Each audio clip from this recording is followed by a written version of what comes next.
got a question from Rich, and before I get into the question, let me ask you guys a question that pertains to the video. Have you ever been in your gym and had one of the white belts that didn't really know what they were doing trying to coach you or teach you? Right? Like, have you ever been in the gym training, doing a technique, and then the person, like the white belt's trying to teach you, and a lot of times it's incorrect? Well, that's kind of the situation going on with Rich right now. Rich says he's a purple belt in his gym, and he's been teaching the morning classes, and he says they're going really well. He comes from a surgical background where he says he does these presentations where, he really has to get into the nuances of the subject to really know it, so this way he can field questions from other people and be as helpful as possible. And he says that when he teaches jiu-jitsu, he does the same sort of approach. He really gets down into the details, digs them up, so that when he is, questioned by one of the people trying to learn, he can be as helpful as possible, and so he can really know the subject. But he says there are a group of white belts in his class that when they break off for techniques, they want to teach the other people, right? So for instance, when everybody breaks up into groups and they're practicing the techniques, they want to teach the other people. And he says that, he's very nice in his language. He's very polite. He says, unfortunately, sometimes these recommendations are misguided and the other white belts become disgruntled, meaning the techniques are wrong and the people are getting irritated because the person's trying to teach them techniques that they kind of deep down know is wrong. And so he's wondering, if you've talked to these people already and they continue to do it, do you have a policy where only the teachers teach, and how do you address this issue? Thanks, Rich. So, Rich, thanks for the question, brother. And I'll get into my policy in a situation that I've dealt with similar to this, but let's talk about why teaching techniques right is so important, right? Because if you learn a technique incorrectly, you might be in a situation where you go compete. I mean, like the main reasons people get into jiu-jitsu, right? The three, I think, basic ones. They might want to compete. They might want self-defense or ability to fight.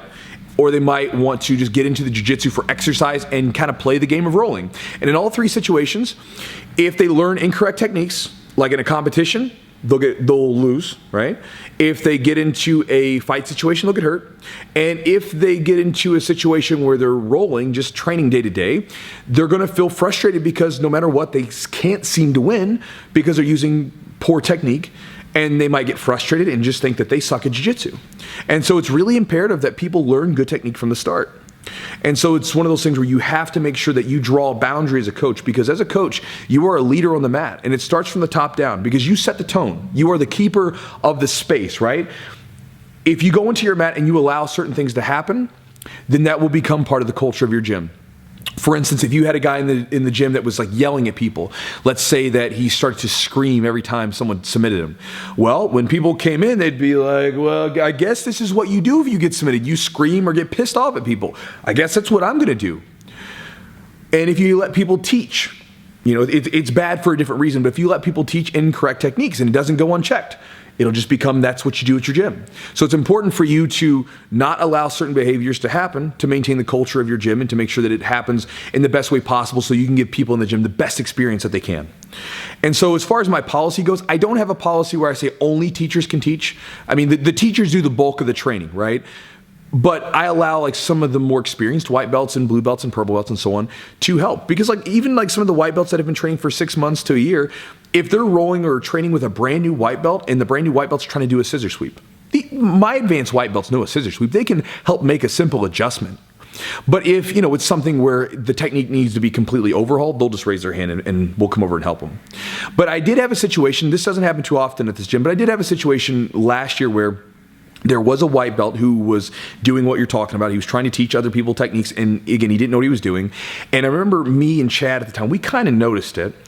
And so, I told him one day, told him to stop, just like, hey man, let us coach. And he didn't really listen, he kept going. So later on the next week, I saw him doing it again, and I just grabbed him gently and pulled him to the side and said, come with me. And I pulled him away from everyone, so no one else could see me talking to him. And I told him, I was like, look man, I'm the coach. Let me coach. If you're in the class with other coaches, let the coaches coach. Like, that's what we're there for. We've been doing this stuff for years. I've been doing this stuff at the time for 15 years. Let us coach. Let us do what we're here to do. That's what we're here to do. We want to make sure that you guys get as good as possible, but you got to let us do our job. So I would appreciate it if you just didn't coach during classes. And, when it's time, later on when you've been training a little bit longer, then, we can talk about it. And again, maybe it sounds harsh to some people, but again, you're just drawing a boundary. You're saying, look, man, you're not ready for that yet. Just put some time in, right? Put some time in first before you start wanting to tell people what to do. And again, just I would say, if I was in the situation as you, pull the people to the side one-on-one, make sure it's like kind of away from everything so people don't see them getting called out, and just let them know what's going to happen. Like, you're not teaching. Stop teaching, right? Because just like the person being a jerk, just like a person that's, not being cool on the mat, that's a really bad thing. You don't want someone teaching bad technique on your mat to where it messes people's experience up. And so I would just say, talk to the person one-on-one, let them know what's up, and so draw that boundary as the keeper of the space, man. Don't let people that are brand new teach stuff that's not going to help people around them. So anyway, I'm starting to sort of run on here at the point. So Rich, thank you for the question, brother. Hope this helps, and good luck to you with your classes.